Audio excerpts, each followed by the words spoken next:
Okay, welcome back to thegreendoorway.com. I'm your host, Greenlove, here in the Greenlove Laboratories. As promised, we're back actually several hours later. Plant seems to have recovered. All the branches are popped right back up again. The leaves are full. As I've mentioned probably in a previous episode, plants are basically a hydraulic system, pumping fluid up through the roots into all of the leaves and branches. So, I started off with approximately 4.5 gallons of water. This guy's super heavy now.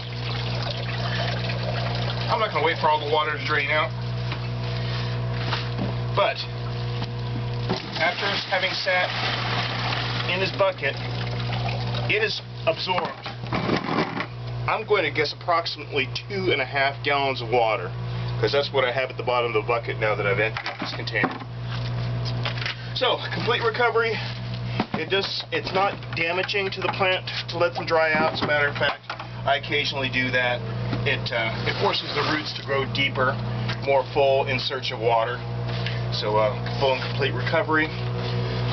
Earlier I had started a worm compost tea bag. So as I said before, I have locally sourced, organically produced worm castings. Place them into a 5-gallon paint strainer that you can find at your local hardware store. I'm going to suspend this inside of my 55 gallons of water that has an air stone in it. The air pump that I'm using right now pumps approximately 1,150 gallons per hour of air through a pretty significant air stone. So it's been pumping for approximately 2 days, 48 hours, dechlorinating the city tap water. I'm going to, like I said, suspend this in the middle of this nutrient, or this water, for a day, maybe longer, depending on when I have time for it. I'll return, and I'm going to turn this into a foliar spray, primarily because I've been noticing some insects in the garden, and a good foliar spray, a good organic compost tea, will not only will it nutrify your leaves, your plants will absorb it through the leaves, but it'll create a biofilm that plants, or the insects that are feeding on the leaves, they don't find it appetizing.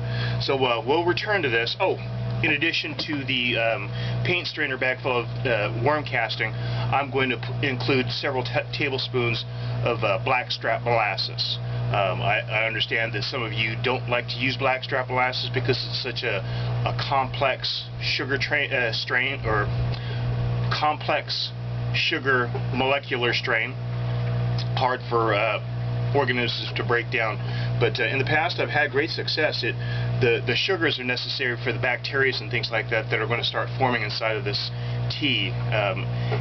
The biofilm that forms in the leaves are beneficial, but when you pour it directly as a root drench, it feeds the biosystem that you're nurturing inside of your soil. So we'll tune back in about, like I said, 24, maybe 36 hours, depending on what time the time that I have in my schedule. But thank you for tuning into thegreendoorway.com, the home growers resource for Organibus cannabis. This is your host, Greenlove, signing off.